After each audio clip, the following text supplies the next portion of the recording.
Bună dimineața, dragi prieteni, călători pe 7 continente, așa cum v-am obișnuit, din nou împreună. De data asta ne aflăm în Londra, în UK, mai exact în Tortonit. Mergem să vedem parada celor de la Crystal Palace. Așa cum bine știți, au câștigat FA Cup-ul, Cupa Angliei, acum o săptămână și ceva, deci weekendul trecut, cum ar veni, și o să aibă parada astăzi. Sunt într-un cartier pe care cei care locuiți în Londra îl cunoașteți, Tortonit. Ceva dezolant. Nu știu, asta este viața în Marea Britanie. Asta este, așa trăim în Anglia.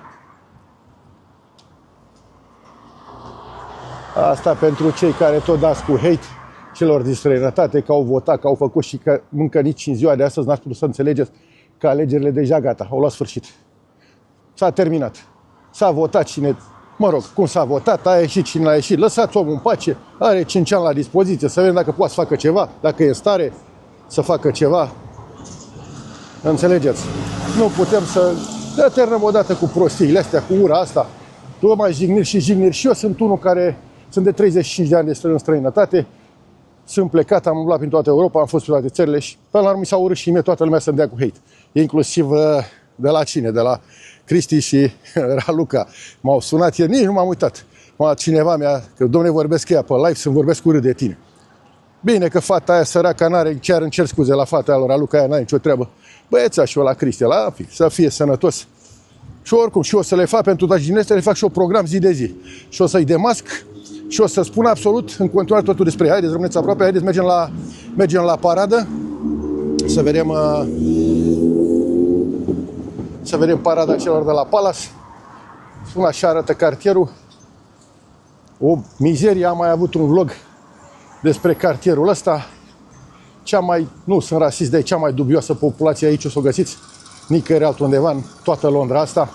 Un mix de toate rasele posibile, toate națiile, în general sărăcie, criminalitate la maxim, droguri pe toate colțurile și toate gangurile. Un cartier foarte periculos de locuit. Deci, la modul cel mai sincer, aici chiar e periculos. Nu e ce vedeți ce am filmat eu pe acolo prin Melbourne, data ce m-am arătat, alea sunt pistol cu apă. Joacă la juniori. Aici avem Champions League. Din păcate, ăsta este cartierul.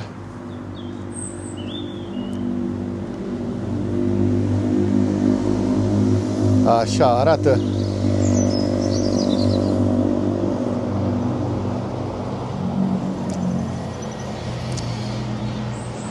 Uitați și voi cât de dezolant poate să arate acest cartier. E Bronxul din New York. Să spun că și ăla e pistol cu apă, pe lângă, în Bronx am văzut mai bine decât aici.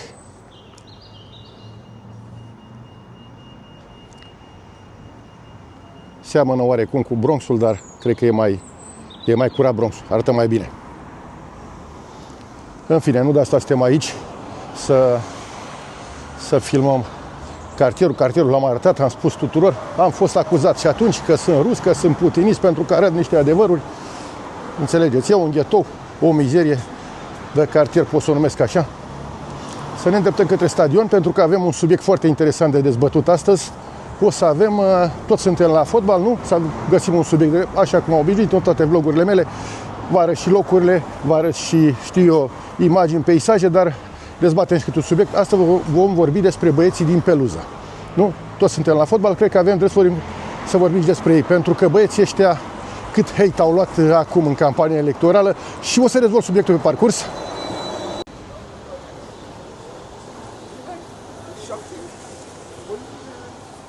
Avem tarabele la stradă.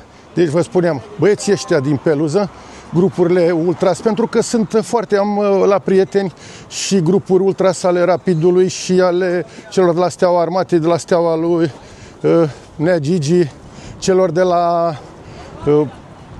la PS97, mă rog, care, să spun că simpatizez, sunt suporter Universitatea Craiova, cea adevărată. Cu ceilalți n-am nicio treabă, nu vreau să intru în discuție cu ei. și spuneam, băieții ăștia au luat cel mai mare hate. N-am văzut un comunicat oficial al nimănui să spună că să iese cineva să spună, băi, votați pe ăla sau pe ăla, sau să facă public campanie electorală. Pentru că un ultras adevărat nu se va amesteca cu politica. Din contră, pe paginilor de Facebook de astea am văzut, înjurau și pe ăla și pe ăla sau țineau de la orice fel de comentariu. Că în privat fiecare și-a exprimat părerea lui și opinia lui, asta este cu totul și cu totul altceva. Pentru cei care stați să vă arăt ceva, ăsta aici este pubul ăsta, e pubul echipei oaspete. Aici totdeauna vin, o să fie bodyguard, să fie poliție, la toate meciurile la Crystal Palace. Sunt suporterii oaspeți, vin aici și fapt și la stadion aici se consumă alcool. Nu ai voie să bei în tribună, dar în schimb în stadion sunt 10 baruri, cred, unde poți să mergi să bei alcool, să bei bere sau și un pahar de vin. Apropo că deviasem de la subiect, băieții ăștia care vă spuneam, nu cred că am văzut pe unul să-și exprime, deci numele echipei, grupului Ultra sau, mă rog, grupului din care face parte, să-și exprime o opțiune politică.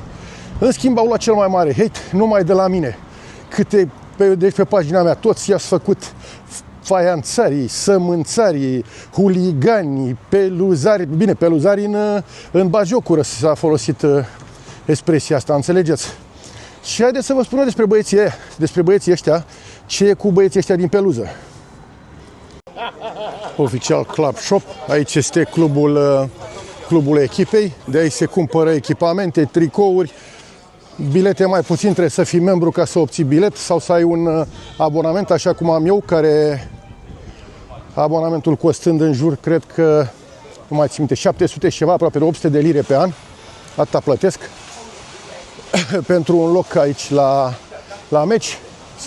Asta, Premier League e foarte scump. Îmi vine, spuneam de băieții din peluză, cei mai huliți, cei mai înjurați, pentru o presupusă apartenență a uneia dintre candidații la președinția lui GS, la un grup organizat, un grup tip Ultras, Unii sub tricolor, un grup care însoțește echipa națională a României.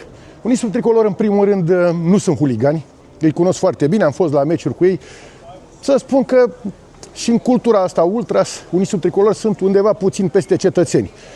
Ei, ceilalți grupurile Ultras, nu-i consideră chiar Ultrași pe cei de la Uniți sub tricolor. Dar haideți să dezvoltăm un alt subiect acum, deci să dezvoltăm acest subiect și să vorbim despre mai multe. Entrance 9, pe aici intră eu în stadion și aici vom intra la fan club, Crystal Palace Football Club. Haideți să vă arăt și vouă. Și ce vedeți aici e fan clubul, fan zone de fapt. Așa, spuneam despre băieții ăștia de la peluză. Aș face o comparație oarecum hazardată. Deci oarecum hazardată între băieții ăștia de la peluză și elitele României. Dați-mi voie să fiu puțin nesimțit, să fiu puțin, știu eu, să exagerez poate puțin. V-ați întrebat ce treabă au elitele României. Nu vorbesc de oameni intelectuali, oameni cu carte, oameni care își văd de treaba lor, actori, cântăreți. Vorbesc de ăștia pseudo, așa, care, înțelegeți, fac propaganda de asta degeaba. Eu îl respect orice om poate să aibă orice idee politică sau orice idee, știu, țină fiecare cu echipa lui de fotbal. Să susțină propriului partid, propriului candidat la președinție sau candidat la Parlamentul României, știu eu, mă rog, fiecare poate să aibă o asta fizică, deci să aibă o opinie proprie, mă rog, un activist civic. Deci cei care de-a lungul anilor au avut un activist civic și au fost cunoscuți și au menținut o idee, eu niciodată nu o să-i condamn.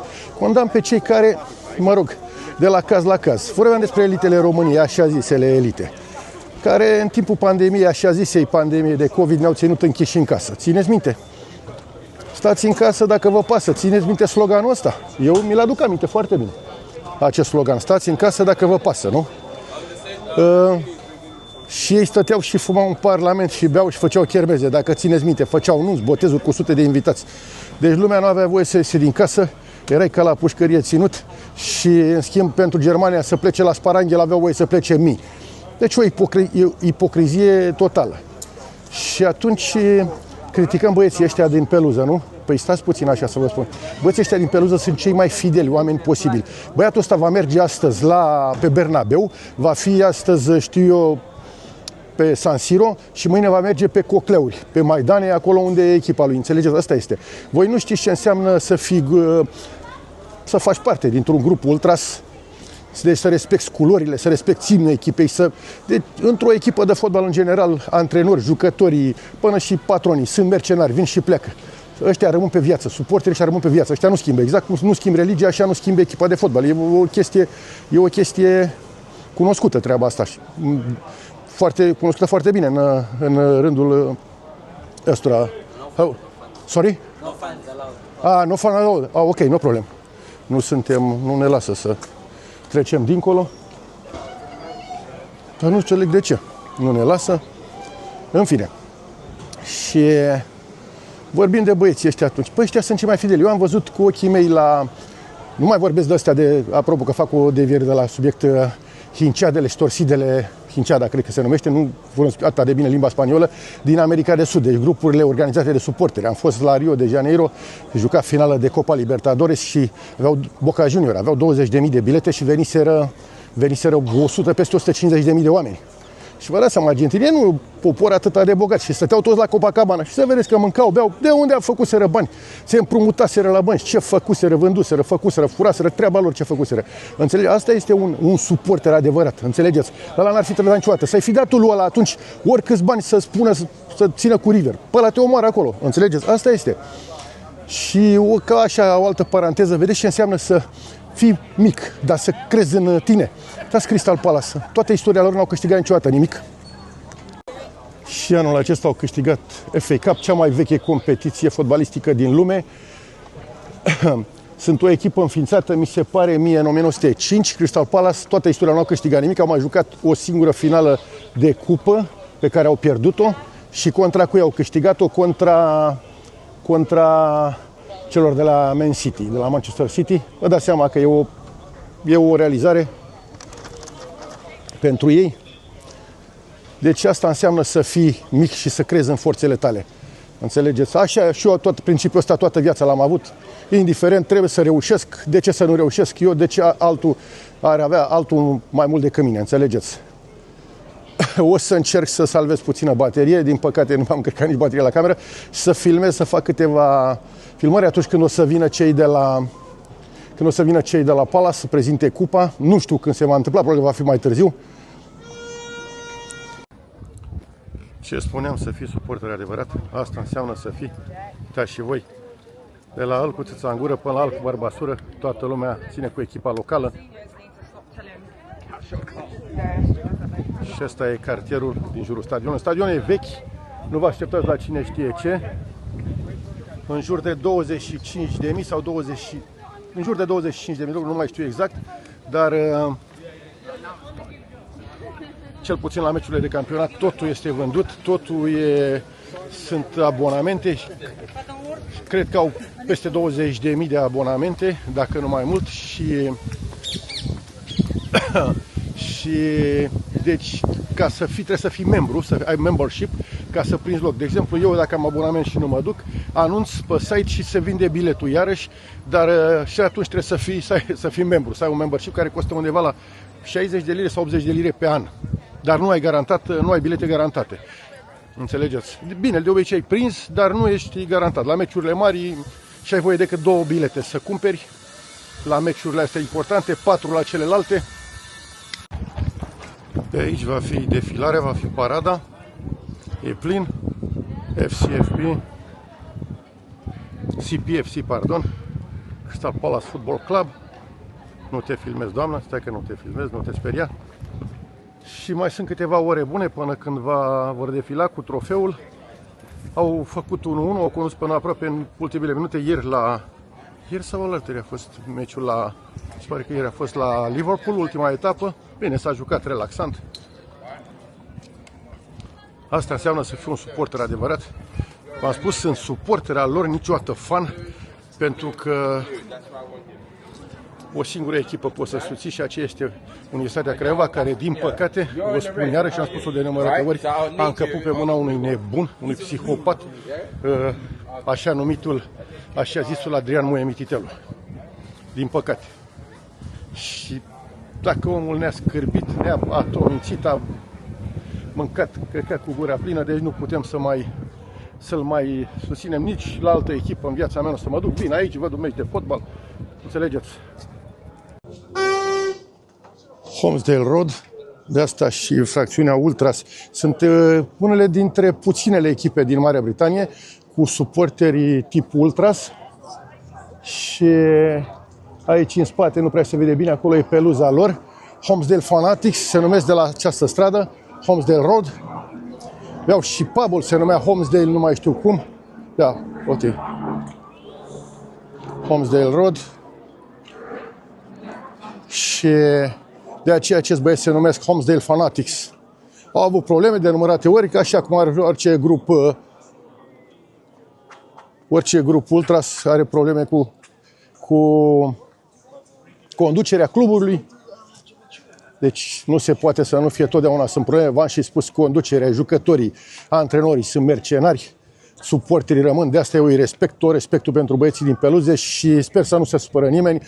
Fac acest vlog, încerc să-l fac și pentru cei de la Steaua și de la FCSB, ai lui Nea Gigi. Pentru mine tot Steaua e Steaua originală, dar nu vreau să intru într-o polemică. Fac acest vlog și pentru cei de la Rapid și pentru cei de la PCH și pentru cei de la Petrolul, de absolut toți Ultra și chiar și pentru cei de la Unisub Tricolor și de la Honore Patria, absolut orice grupare Ultras din România, nefiind un Ultras, fac totuși acest vlog pentru ei, îi respect și... Da, și voi ce aici? Lumea s-a strâns deja de dimineață la prima oră.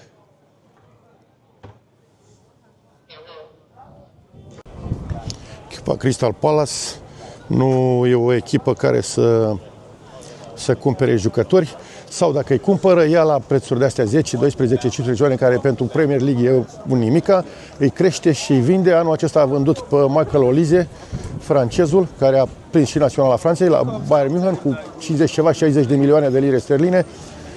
Jucători reprezentativi ar fi Marc Guehi, fundaș titular în naționala Angliei, Eberek Eze, Adam Wharton și iarăși columbienii Daniel Munoz și Everson Lerma, americanul Chris Richards, francezul Lacroix. Au câțiva jucători foarte buni. Crystal Palace Football Club, dar și voi. Mă bucur, mă încântă, mă costă așa, v-am spus, câteva sute bune pe an, dar niciodată banii ăștia care îi dau pe un abonament nu i-am regretat și nici nu cred că o să-i regret vreodată. De asta am fost la finale, v-am spus, am văzut finale în viața mea de Champions League, am văzut un Milan-Barcelona 4-0 cu Boban, cu Savicevic în 94, mi se pare, la Atena. Am văzut Copa Libertadores, am văzut Fluminense cu Boca, am văzut meciuri din campionatul Braziliei, Botafogo, cu nu mai țin minte cu cine era în Brazilia, am văzut campionatul Angliei, Premier League l-am văzut la greu, am văzut un Roma-Inter la viața mea, am văzut meciuri de Lazio, nu mai mi-aduc aminte acum de toate, am văzut finala de Copa America recent, Argentina cu Columbia. În luna iulie, merg să vă dăm bilet, m-a costat $800 numai biletul, plus biletul de avion, plus acomodarea acolo, pentru a vedea finala campionatului mondial al cluburilor. Deci pentru ăștia binevoitorii care mă tot vă uitați că eu sunt emigrantul ăla, nu mă mai vă uitați, fraților, că o și eu emigrant, dar știu să-mi port și singur de grijă, nu mă mai vă uitați și nu mai îmi dați sfaturi, vă rog frumos, pentru binevoitori. Vă mulțumesc, dați-i lui Cristi și lui Raluca, că oricum tot mă înjură pe canalul lor.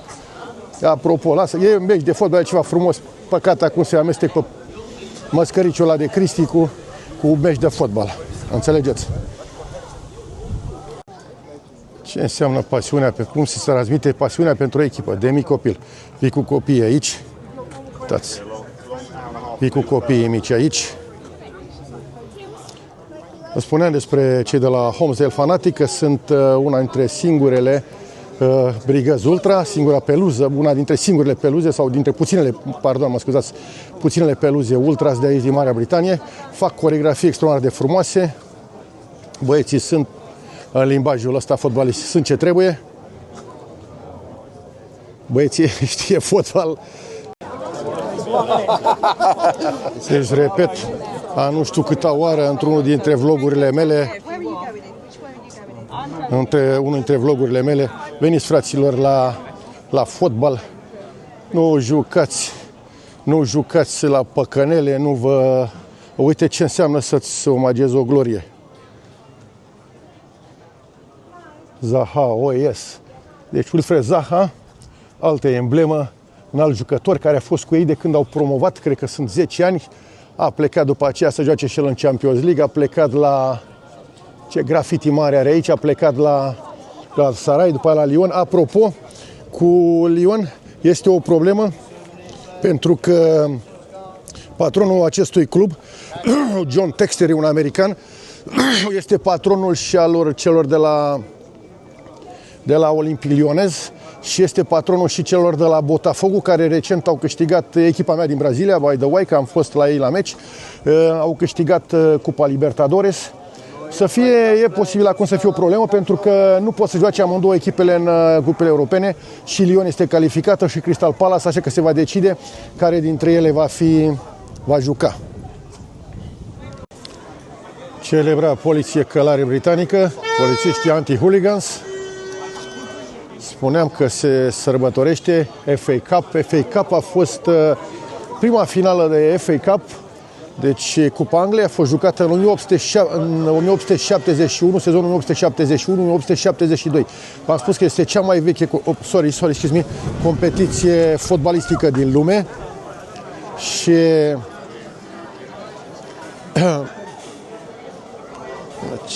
cer scuze dacă cumva calitatea imaginii nu o să fie chiar atât de bună.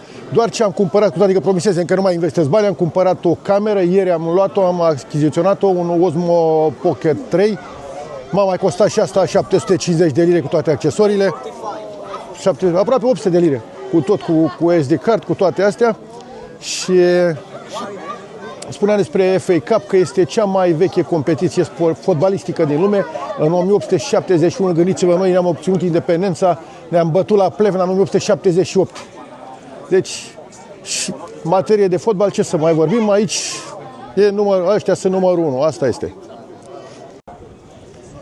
Slăbuți totuși ca o câștigare a cupei, ca fiind primul trofeu a celor de la Palace din istoria lor, foarte slăbuți ca prezentare până acum, vă spun la modul cel mai sincer, mă așteptam la mult mai mult entuziasm. Am mai fost la feste de-astea de câștigare de campionate sau am participat la festa lui Lazio când a luat campionatul la celor de la Roma. Mă aflam în Italia. Mă aflam în Italia și când s-a câștigat campionatul mondial. Din păcate nu am participat exact la festivitate, dar trăiam în Italia, eram în Italia, mă aflam în Italia atunci și știu ce a fost. Bine, era vorba de un campionat mondial, nu era vorba de o Cupa Angliei, de o echipă de asta mică.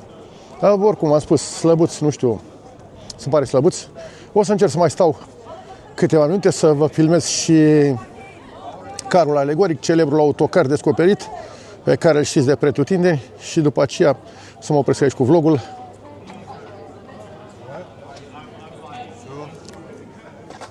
Încă o dată vă arăt stadionul.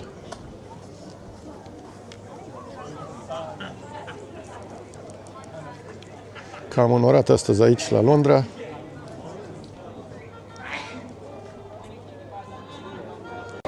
Cred că îmi schimb deja părerea. A început lumea să se adune.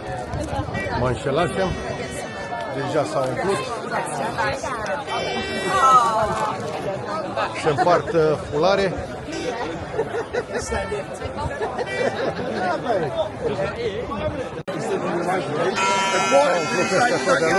Am spus eu mai înainte că nu e la festa asta, nu e lume, dar tot Croydon aici, tot cartierul. spuneam despre cartier, vale zona asta a cartierului Tortonit e una dintre cele mai urâte zone din toată Marea Britanie, cu cea mai mare grad de criminalitate. Dar asta este, aici stăm, aici stau și eu, aștept să vină autocarul. Am spus și mai înainte, o să spun și în încheierea acestui vlog. Fac acest vlog ca un omagiu pentru toți ultrașii din România, mai ales că cei de la Palace am înțeles că ar fi înfrățiți cu cei de la Steaua. Era vorba acum 10 ani, un băiat Tudor, care era în galeria celor de la Palace, el a pus bazele acestui grup Nucleu Ultras de la Galeria Crystal Palace. V-am spus, nu-l cunosc personal, știu că era prieten cu niște băieți de la Peluza sub 97, niște prieteni ai mei, de la ei știu povestea. Bine, aici sau London e proud. Ei, nu știu dacă o să mai pot să mai filmez autocarul. Sper să pot. Deja nu știu cât o să mai poată vedea și autocar și neautocar. La ce e aici? Vedeți cu voi.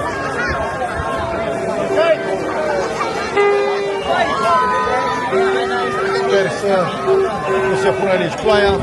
Încerc totuși să încheie aici acest vlog.